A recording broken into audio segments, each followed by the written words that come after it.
My wife secretly enrolled me in a toxic masculinity reform program without telling me. I found the emails. I said nothing, but enrolled her in codependency recovery at the same center.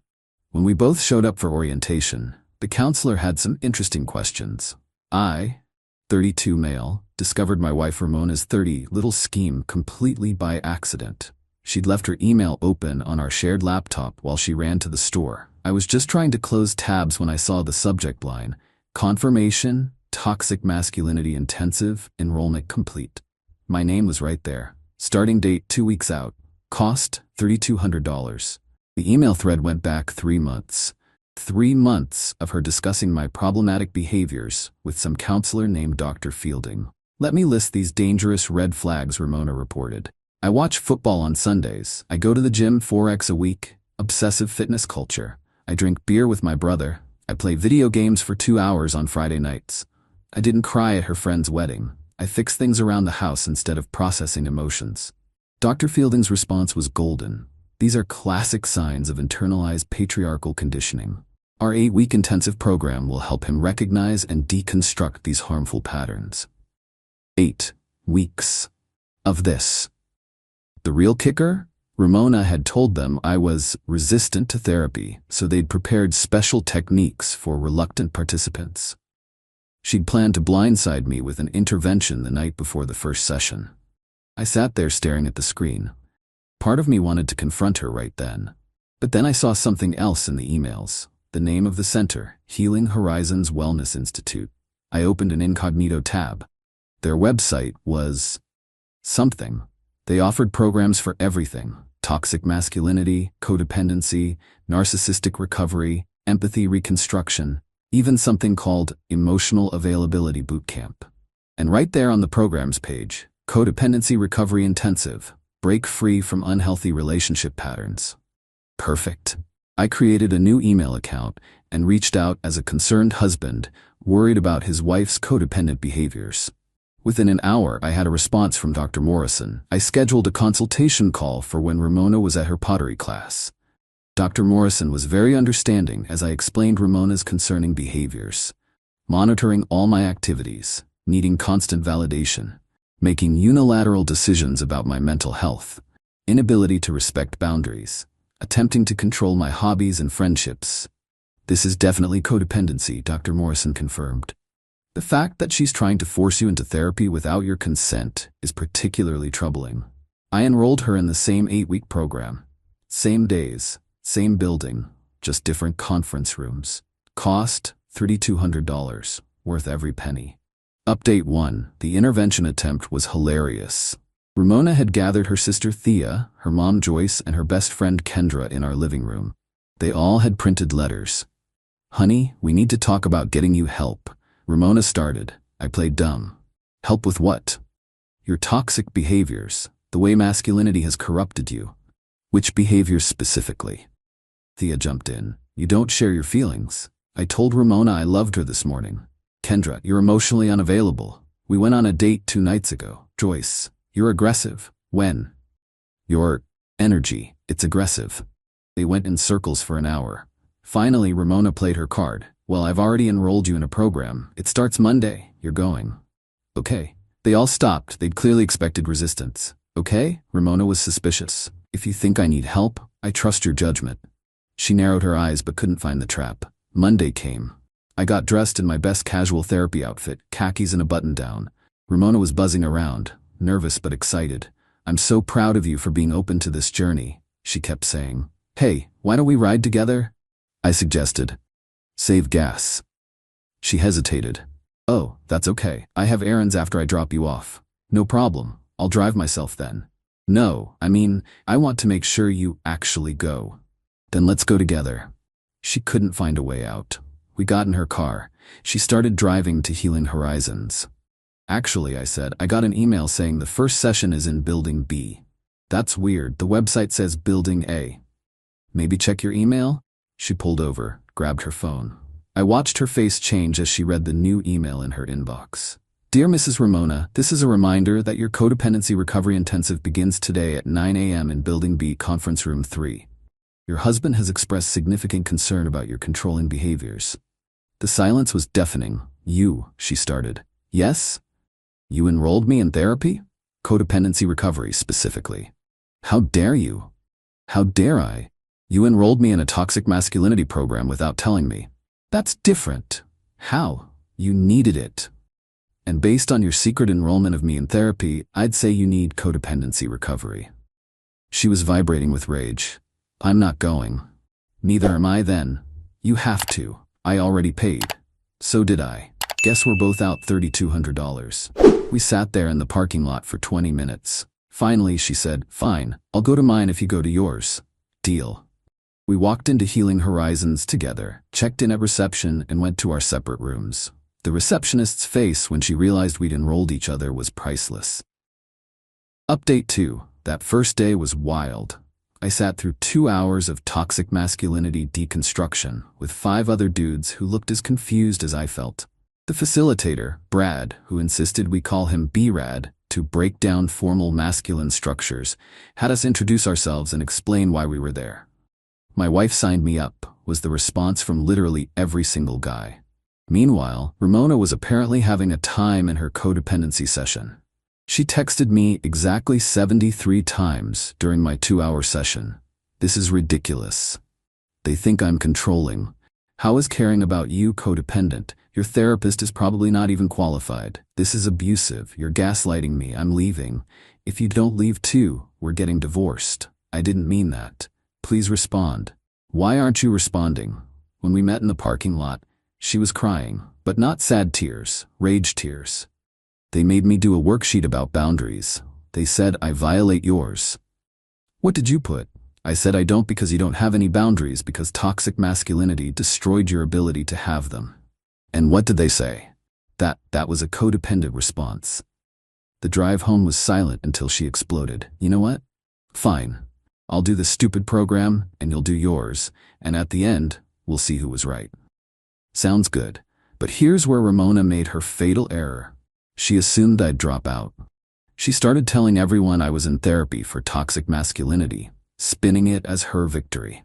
Posted on social media about being a supportive wife helping her husband grow. Her mom called me. I'm so proud of you for finally admitting you have problems. Her sister texted, maybe you'll finally be good enough for Ramona. Kendra started a group chat called Ramona's Husband Recovery Journey, where they discussed my progress. Little did they know I was thriving in my program. Turns out, when you don't actually have toxic masculinity issues, the program is pretty easy. I became B-Rad star student just by being a normal person. The other guys started calling me the natural. Meanwhile, Ramona was struggling. Hard. Update 3. Everything came to a head during week 3's family integration session, where they brought both programs together for joint exercises. Picture this. 6 guys from toxic masculinity recovery, sitting across from 6 women from codependency recovery. The facilitators, B-Rad and Dr. Morrison, clearly didn't know that Ramona and I were married to each other. The exercise was role-playing healthy relationships. They paired us up randomly. I got paired with a woman named Goldie. Ramona got paired with a guy named Rex. B-Rad. Now practice setting a healthy boundary. Rex to Ramona. I need Tuesday nights for my bowling league. But what if I need you on Tuesday? Ramona, remember, his needs are valid independent of yours. But if he loves me, shouldn't he prioritize me? That's codependent thinking. Meanwhile, Goldie and I were crushing it. Me, I'd like to spend Sunday watching the game. That sounds reasonable. I'll make plans with my friends. Beautiful. See how he expressed his needs without aggression? Ramona was watching us, seething. Then came the bomb. Dr. Morrison asked, does anyone want to share how their partner responded to them being in recovery? Ramona's hand shot up. My husband is also in therapy here, and... Oh, wonderful, Dr. Morrison interrupted. It's so healthy when both partners work on themselves. Is he in anger management?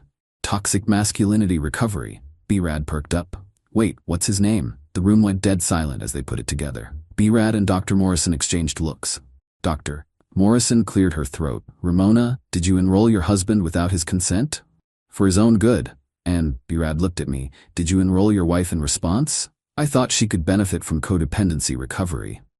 The other participants were trying not to laugh. Rex actually said, damn, That's cold, and got a high five from two guys. Dr. Morrison, this is highly irregular. You both enrolled each other in therapy as, what? Revenge? Treatment, I corrected.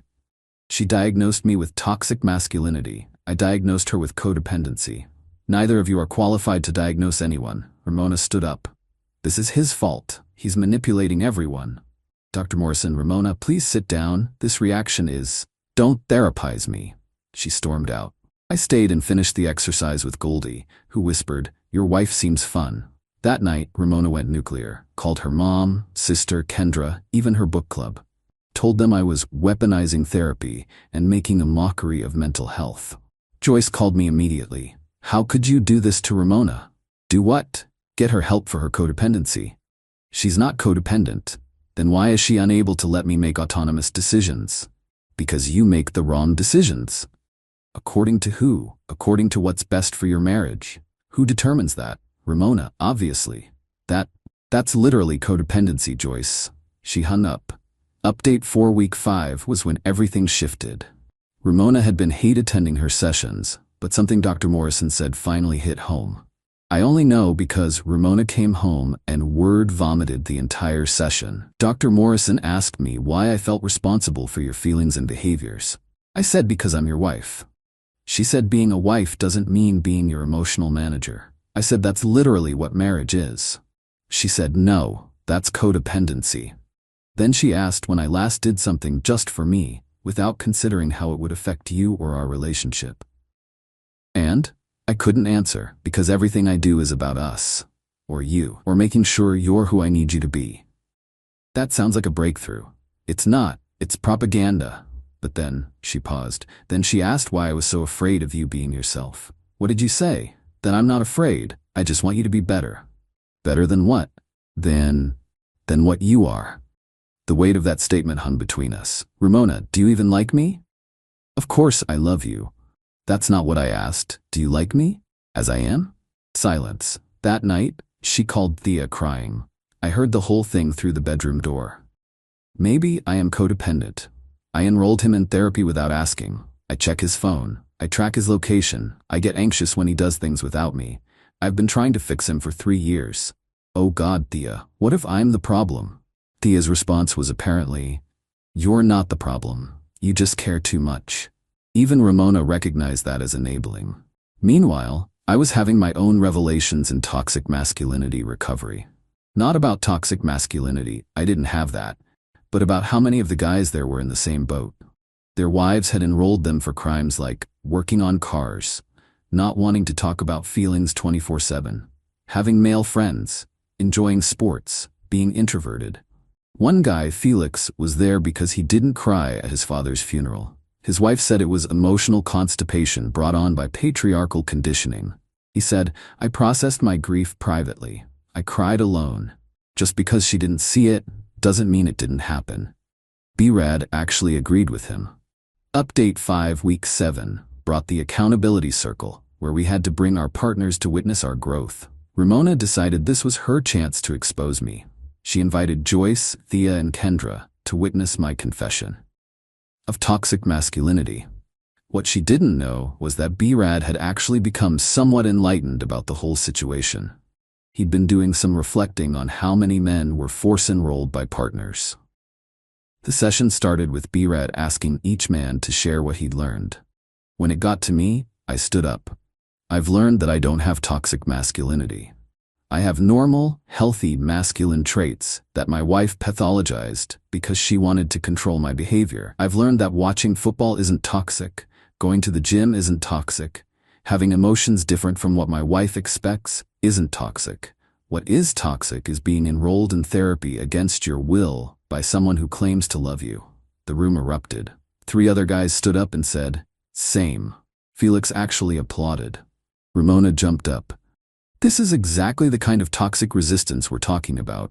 B-Rad in the most professional comeback ever. Actually, Ramona, resistance to forced therapy isn't toxic. It's a healthy boundary. Joyce tried to intervene. You're supposed to be fixing him.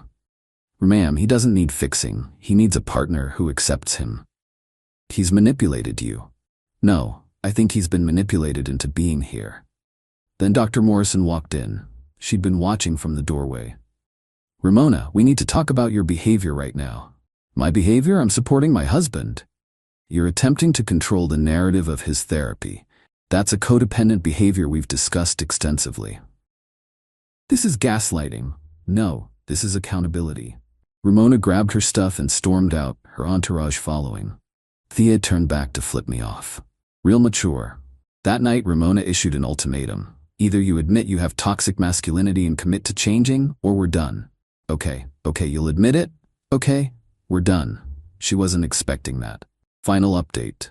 The last week was separate graduation ceremonies for each program. I attended mine, got my completion certificate from B-Rad, who pulled me aside. "Dude, I've been doing this for 5 years, and your situation made me realize we need to screen better. Half these guys don't need to be here. They need couples counseling or divorce lawyers." "You gonna change the program?" "Already talked to management. We're adding a consent verification process. No more surprise enrollments." Meanwhile, Ramona's graduation was apparently a disaster. According to Goldie, who became my inside source, Ramona spent the entire final session arguing that she wasn't actually codependent, everyone else was just underdependent, and that the program was designed to break up healthy marriages. Dr. Morrison's response: "The fact that you see independence as a threat to your marriage is exactly why you need this program." Ramona refused to accept her certificate. That night, she came home with Joyce, Thea, Kendra, and plot twist, her dad, Morton, who'd flown in from out of state. "We're doing an intervention," Morton announced. "For who?" "For you. You're throwing away your marriage because you're too proud to admit you need help." I pulled out my phone and played the original email where Ramona enrolled me without consent. Then I played the audio I'd recorded of her admitting she wanted to fix me into someone else. Morton listened to the whole thing. Then he turned to Ramona. "You enrolled him secretly? For his own good. That's not okay, sweetheart. Dad, you're supposed to be on my side. I'm on the side of truth, and the truth is you tried to force him into therapy. That's not right." Joyce jumped in. "Morton, you don't understand." "I understand perfectly. My daughter tried to control her husband and it backfired." The room exploded into arguments. Thea called Morton a traitor. Kendra called me an abuser. Joyce said I'd poisoned Morton against them. In the chaos, I slipped out and went to my brother's place. The divorce papers were filed the next week. Ramona contested everything, claiming I'd emotionally abused her by enrolling her in therapy. The judge's response was beautiful. "Ma'am, you enrolled him first, secretly, without consent. He enrolled you openly in response. If anyone was abusive here, it wasn't him. We're divorced now." The Healing Horizons incident, as our friend group calls it, became legendary. The center actually sent me a thank you letter for helping them realize they needed better protocols. Ramona's still in therapy. Actual therapy this time, not performative programming. Last I heard, she enrolled her new boyfriend, Garrett, in emotional availability enhancement, without telling him. Some people never learn. As for me, I'm dating Quinn, a personal trainer, who thinks it's perfectly fine that I watch football, go to the gym, and process emotions in my own way. She actually encourages my toxic hobby of working on cars. Imagine that. Joyce still sends me articles about toxic masculinity. I've blocked her on everything, but she prints them out and mails them. The dedication would be admirable if it wasn't so unhinged. Thea started a blog about surviving narcissistic ex-brothers-in-law. It has 4 readers, all family members. Kendra tried to warn Quinn about me. Quinn's response was to invite her to watch a football game with us, where Quinn outdrank, outate, and outcheered everyone. Kendra left at halftime looking scandalized. Morton and I actually grab beers sometimes. He apologized for Ramona and said, "I think I know where she got the controlling thing from." Joyce enrolled me in sensitivity training in 1993. I went for 1 session and never went back. Should have been a red flag. To everyone asking if I regret the petty enrollment revenge, absolutely not. It exposed exactly who Ramona was and saved me from years of being fixed. Also, B-Rad and I still text. He left Healing Horizons and started his own practice focused on helping men deal with controlling partners. He uses my story as a case study, with permission of course. The moral? If someone tries to secretly fix you, they're telling you exactly what they think of you. Believe them. And maybe enroll them in codependency recovery. Edit. Stop asking for Healing Horizons contact info. They've changed their policies and now require consent forms. Also, Dr. Morrison is actually excellent at her job. Ramona was just untreatable. Edit 2. To the people saying I should have just talked to her. I tried that for 3 years. Some people don't hear you until there are consequences, and even then they blame you for the consequences. Edit 3. Ramona, I know you're reading this because Goldie told me you asked her about it. Garrett's in my DMs asking about red flags. Just thought you should know.